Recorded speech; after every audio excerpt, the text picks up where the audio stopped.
தீபம், விளக்கேற்றும் எண்ணெய் மற்றும் அகர்பத்திகள் ஒரு தெய்வீக அனுபவம். அரும்பரர் மரபில் வந்த பெரும்பெயர் முருக என்பார் நக்கீரர் பெருமான் திருமுருகாற்றுப்படையிலே. அப்படி மதுரையம்பதிக்கு நிறைய பெருமைகள் இருக்கின்றன. அந்த மதுரையம்பதியினுடைய மிக முக்கிய தலமாகிய பழமுதிர் சோலையை இப்பொழுது நாம் தரிசித்து கொண்டு இருக்கின்றோம். தைப்பூச திருவிழா மிக கோலாகலமாக நிகழ்ந்து வருகிறது பழமுதிர் சோலையிலே. இங்கே முருகப்பெருமான் எப்படி இருக்கிறார்? அனுக்கிரகமூர்த்தியாக இருக்கிறார். மூலாதாரத்தில் தொடங்கி 6 சக்கரங்களினுடைய ஒவ்வொரு குறியீடாக இருக்கக்கூடிய முருகப்பெருமானுடைய 6 படை வீட்டிலே இதுதான் ஆக்ஞா சக்கரமாக இருக்கிறது. ஒரு பெரிய அதிசயம் பாருங்கள். அடிப்படையாக இருக்கக்கூடிய திருப்பரங்குன்றமும் சரி, நிறைவாக இருக்கக்கூடிய பழமுதிர் சோலையும் இரண்டுமே மதுரை மாநகரத்திலே தான் இருக்கின்றது. இந்த இடத்திலே முருகப்பெருமான் எவ்வளவு கோலாகலமாக இப்பொழுது பழமுதிர் சோலை என்று இதனுடைய பெயரை கேட்கிற பொழுதே மனதிற்குள்ளே ஒரு குளுமை வரும் இல்லையா? நூபுர கங்கையும் அழகர் திருக்கோவிலும் 18ஆம் படி கருப்பண்ண சுவாமியும் இருக்கக்கூடிய இந்த இடத்திலே பழமுதிர் சோலையிலே முதிர்ந்த பழமாக முருகப்பெருமான் வீற்றிருக்கக்கூடிய காட்சி இந்த தலத்திலே இருக்கிறது.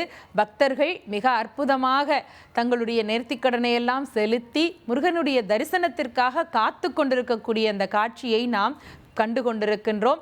பஞ்சாமிர்தத்தினாலே அபிஷேகம் அங்கே நடைபெற்று கொண்டு இருக்கிறது.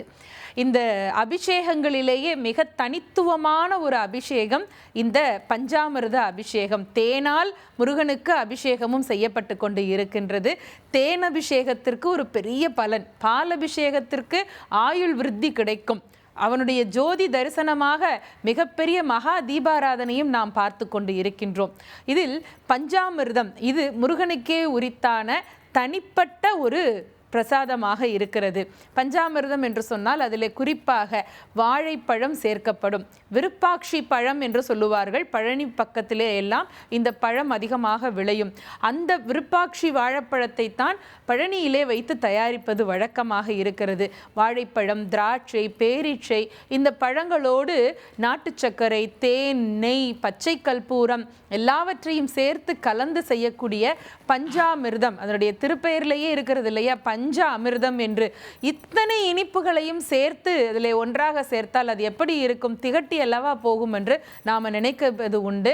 இல்லை, முருகனுடைய பிரசாதமாக வழங்கக்கூடிய அந்த பஞ்சாமிர்தம் நமக்கு வாழ்க்கைக்கான இனிமையை எப்பொழுதும் தந்து கொண்டிருப்பதாக இருக்கிறது. இந்த பழமுதிர் சோலை திருத்தலத்திலே தைப்பூச நன்னாளிலே முருகனுக்கு தீர்த்தவாரி நிறைவு பெற்று சிறப்பு அபிஷேகங்கள் இப்பொழுது நடைபெற்று கொண்டிருக்கிறது. அந்த காட்சியை தான் நாம் இப்பொழுது கண்டு தரிசித்து கொண்டு இருக்கின்றோம். பக்தர்கள் அலையலையாக வரிசை வரிசையாக வந்து விண்ணை முட்டும் அளவிற்கு அரகரோகரா அரகரோகரா என்று வெற்றிவேல் முருகனுக்கு அரோகரா, வீரவேல் முருகனுக்கு அரோகரா என்று அரோகரா கோஷம் போடுவதையும் நாம் பார்க்க முடிகிறது. பழமுதிர் சோலை அந்த திருத்தலத்தினுடைய ராஜகோபுரம் உள்பட அழகிய அந்த மலைக்குன்றுகள் சூழ்ந்த காட்சியையும் நாம் பார்த்து தரிசித்து கொண்டிருக்கின்றோம். மிக குளுமையான ஒரு இடம். நூபுர கங்கை என்கின்ற அந்த அருவி அங்கே இருக்கிறது. அதுதான் அங்கே தலம், மூர்த்தி, தலம், தீர்த்தம் என்று சொல்வார்கள் இல்லையா? எந்த திருக்கோவிலுக்கும் முதலிலே அந்த ஆண்டவனுடைய விக்கிரகத்திற்கென்று ஒரு தனிப்பெரும் சிறப்பு இருக்கும். அதுதான் மூர்த்தி. தலத்திற்கென்று ஒரு புராண வரலாறு இருக்கும் இல்லையா? அதற்கு தலம் என்று வார்த்தையால் குறிப்பிடுவது உண்டு. தீர்த்தம் ரொம்ப முக்கியமான ஒன்று. பல இடங்களிலே திருக்குளம்தான் தீர்த்தமாக இருக்கும். ஆனால் இங்கே நூபுர கங்கை என்று சொல்லக்கூடிய நூபுரம் என்று சொன்னால் சிலம்பு. இந்த சிலம்பிலே இருந்து வரக்கூடிய கங்கை நீர் தான் அதற்கு நூபுர கங்கை என்று அங்கே பெயராக வழங்கப்படுகிறது. அந்த அருவி தண்ணீர் தான் அங்கே தீர்த்தமாக இருக்கிறது. பழமுதிர் சோலையில் ஒரு பெரிய சிறப்பு என்னன்னா, முருகப்பெருமானுக்கு மட்டுமல்ல, அங்கே அழகருடைய திருக்கோவிலும் இருக்கிறது, நம்முடைய 18ஆம் படி கருப்பண்ண சுவாமியினுடைய திருக்கோவிலும் இருக்கிறது. அப்படி பழமுதிர் சோலையை தரிசித்த நாம் இப்பொழுது மீண்டும் பழனியம்பதிக்கு வந்திருக்கின்றோம். தேரோட்டம் கிட்டத்தட்ட பாதிக்கு மேற்பட்ட அந்த தொலைவை தாண்டி வந்து கொண்டு இருக்கிறது. இப்போ ஒரு தேர் நேராக ஒரு வீதியிலே வருவதற்கும் அந்த திருப்பு முனை என்று சொல்லுவார்கள் இல்லையா, அந்த வீதியினுடைய திருப்பம் இருக்கிற இடத்திலே அது சரியாக அந்த திருப்பம் வர வேண்டும். அப்போத்தான் அந்த தேர் சரியான பாதையை நோக்கி செல்ல முடியும். அப்படியே ஒரு திருப்பம் வரக்கூடிய இடத்திலே இப்பொழுது தேர் வந்து கொண்டு இருக்கிறது. பக்தர்கள் அதை வடம் பிடித்து இழுக்கக்கூடிய காட்சியையும் நாம் தரிசித்து கொண்டு இருக்கின்றோம். பெருமக்களே, பழனியம்பதியினுடைய பெருமை என்று நாம் பார்த்து கொண்டிருந்தோம் இல்லையா? 9 ஆண்டுகள் சித்தர்கள் எல்லாரும் முயன்று செய்த அந்த நவபாஷான விக்கிரகம் அங்கே இருக்கிறது. அது மட்டுமல்ல, இந்த முருகனுடைய அருமை பெருமைகளை உணர்ந்தவர்கள் எத்தனை பேர்! நாம் எல்லாம் இப்பொழுது கந்தசஷ்டி கவசம் என்கின்ற அருமையான பாராயண நூலை தினந்தோறும் பாராயணம் செய்து கொண்டிருக்கிறோம் இல்லையா? அதை இயற்றி தந்தவர் பாலன் தேவராய சுவாமிகள் என்கின்ற முருக அடியவர் தான். அந்த பாலன் தேவராய சுவாமிகள் ஒரு முறை பழனியம்பதிக்கு வருகிறார். வந்தால் அந்த மலை குன்று பாதை முழுவதும் நிறைய மக்கள், நோய்வாய்ப்பட்டவர்கள், நடக்க இயலாதவர்கள், புத்தி பேதலித்து இருக்கக்கூடியவர்கள் என்று நிறைய பேர் அங்கே இங்கே இருந்து கொண்டு ஒருவேளை உணவாவது கிடைக்காதா என்று அல்லாடுவதை பார்த்து கொண்டிருக்கிறார். அதையெல்லாம் பார்த்த வண்ணமாக மேலே சென்று முருகனை தரிசிக்கிறார். அவர் முருகனை பார்த்த நொடியிலே தனக்கென்று எதையும் கேட்கவே இல்லை. இத்தனை உயிரினங்கள் நோயினால் பீடிக்கப்பட்டு நோய் வாய்க்கப்பட்டு இவ்வளவு சிரமப்படுகிறார்களே, இவர்களை எல்லாம் அதில் இருந்து காப்பாற்றுவதற்கு ஒரு வழி கிடையாதா முருகா என்று உலக நன்மைக்காக பிரார்த்தனை செய்கிறார். முருகப்பெருமான் அவருக்கு அருள் காட்சி தந்து சொல்லுகிறார், அவரவர்களுடைய கர்ம வினையினால் அவரவர்கள் அதனை அனுபவிக்கிறார்கள்.